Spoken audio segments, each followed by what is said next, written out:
सोचकर देखिए दोस्तों, किसी इंसान को अपनी ज़िंदगी में सच्चा प्यार कितनी बार हो सकता है। कहते हैं कि सच्चा प्यार तो ज़िंदगी में सिर्फ़ एक बार ही होता है।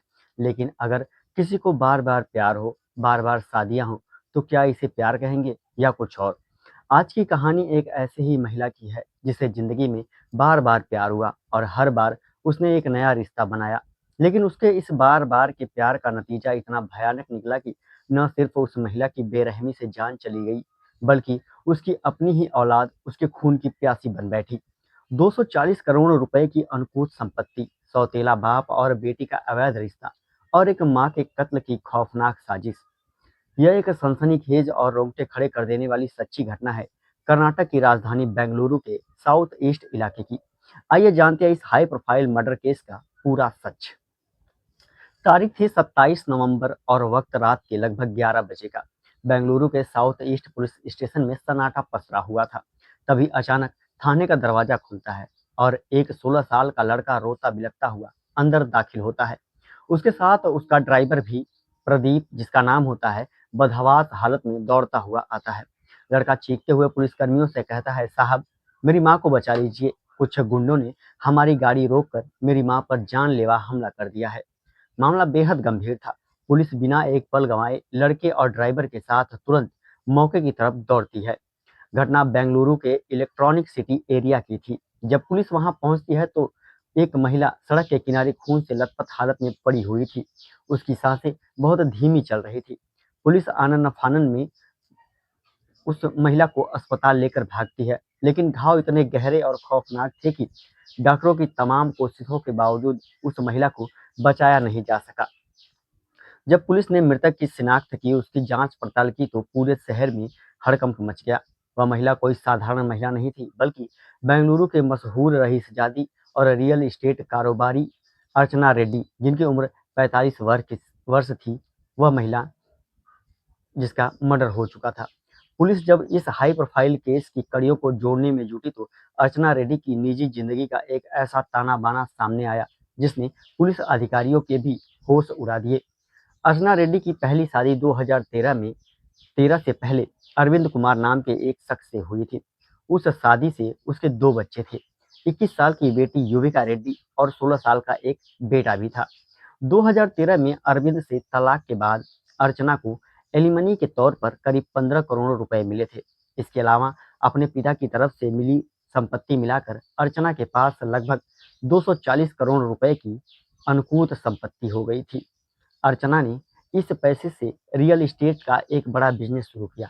इसी बिजनेस के दौरान उसकी मुलाकात सादिक नाम के एक शख्स से हुई। दोनों में प्यार हुआ, लिव इन में रहे रहे और फिर दोनों ने शादी कर ली। लेकिन कुछ समय के बाद सादिक के साथ भी अनबन हुई और दोनों अलग हो गए। सादिक से अलग होने में अर्चना की मदद की थी उसके ही ऑफिस में काम करने वाले एक नौजवान युवक, जिसका नाम नवीन कुमार था। धीरे धीरे नवीन कुमार अर्चना के बहुत करीब आ गया।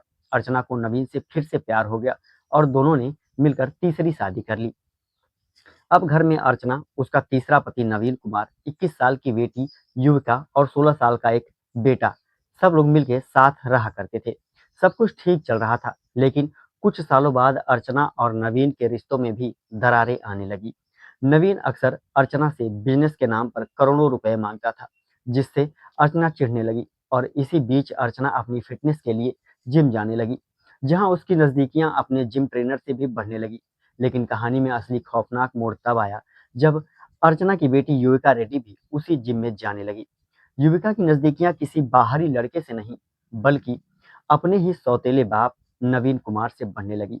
देखते ही देखते 21 साल की बेटी और उसके सौतेले बाप के बीच अवैध प्रेम संबंध बन गया। दोनों एक दूसरे से प्यार करने लगे और छुप छुप कर मिलने लगे।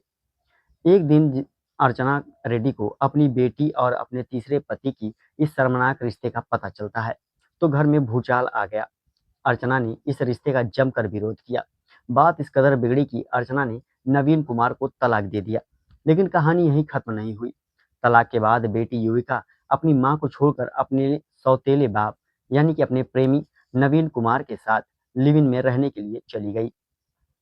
सौतेले बाप और बेटी अब एक साथ रह रहे थे, लेकिन उन्हें अपनी अय्याशी और लग्जरी लाइफ के लिए भारी पैसों की जरूरत थी।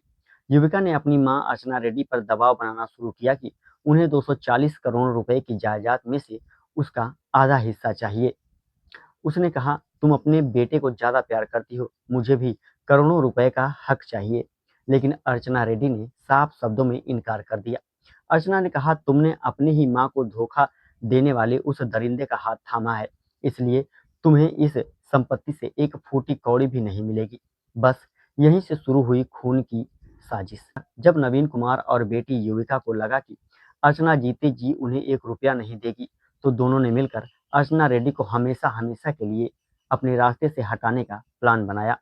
इतना ही नहीं, उन्होंने अर्चना के 16 साल के मासूम बेटे को भी मारने की योजना बनाई, ताकि 240 करोड़ की पूरी प्रॉपर्टी अकेले युविका के नाम हो जाए। 27 नवंबर की रात अर्चना रेड्डी अपने 16 साल के बेटे और ड्राइवर प्रदीप के साथ अपनी इनोवा कार में अपनी मां के घर जा रही थी। जैसे ही उनकी गाड़ी इलेक्ट्रॉनिक सिटी इलाके पहुंची, पीछे से आ रही एक तेज रफ्तार कार ने उनकी इनोवा कार को ओवरटेक करके रास्ता रोक लिया। कार से 4-5 भाड़े के गुंडे निकले, धारदार हथियारों के साथ बाहर निकले। उन्होंने अर्चना रेड्डी को गाड़ी से बाहर खींचा और उन पर हमला कर दिया। 16 साल के बेटे और ड्राइवर ने बचाने की कोशिश की, लेकिन हमलावरों के हाथों में नंगी तलवारें और चाकू देखकर ड्राइवर प्रदीप ने सूझबूझ दिखाई। उसने मासूम बेटे को खींचकर गाड़ी में बिठाया और उसकी जान बचाने के लिए सीधे थाने की तरफ गाड़ी दौड़ा दी। पीछे सड़क पर हमलावरों ने अर्चना रेड्डी को बेदर्दी से मौत के घाट उतार दिया। घटना के बाद साउथ ईस्ट डिवीजन के डीसीपी श्रीनाथ एम जोशी ने के नेतृत्व में जांच टीम गठित की गई।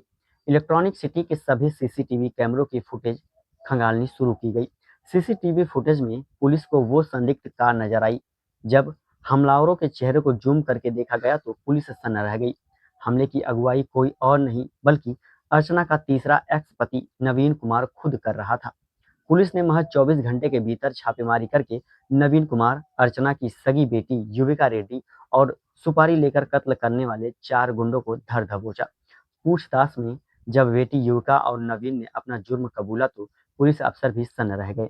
महज संपत्ति के लालच और अंधे प्यार में एक बेटी अपनी ही मां की हत्या की साजिश रच रही थी। दोस्तों, 240 करोड़ की संपत्ति और बार बार बदले गए रिश्ते का अंत कितना खौफनाक हुआ, यह इस घटना में साफ जाहिर होता है। पुलिस ने सभी आरोपियों के खिलाफ हत्या साजिश का मुकदमा दर्ज करके उन्हें जेल भेज दिया है और कोर्ट में उन्हें फांसी की सजा दिलाने की मांग की है। यह घटना हमें सिखाती है कि जब इंसान की जिंदगी में हवस और लालच हावी हो जाती हैं तो खून के पवित्र रिश्ते भी पानी बन जाते हैं। इस खौफनाक मामले और बेटी की इस घिनौनी करतूत पर आपकी क्या राय है? कमेंट करके ज़रूर बताएं। ऐसी ही सच्ची और इन्वेस्टिगेशन स्टोरीज के लिए वीडियो को लाइक करें, शेयर करें और चैनल को सब्सक्राइब करें। अपना ख्याल रखें, सुरक्षित रहें। धन्यवाद।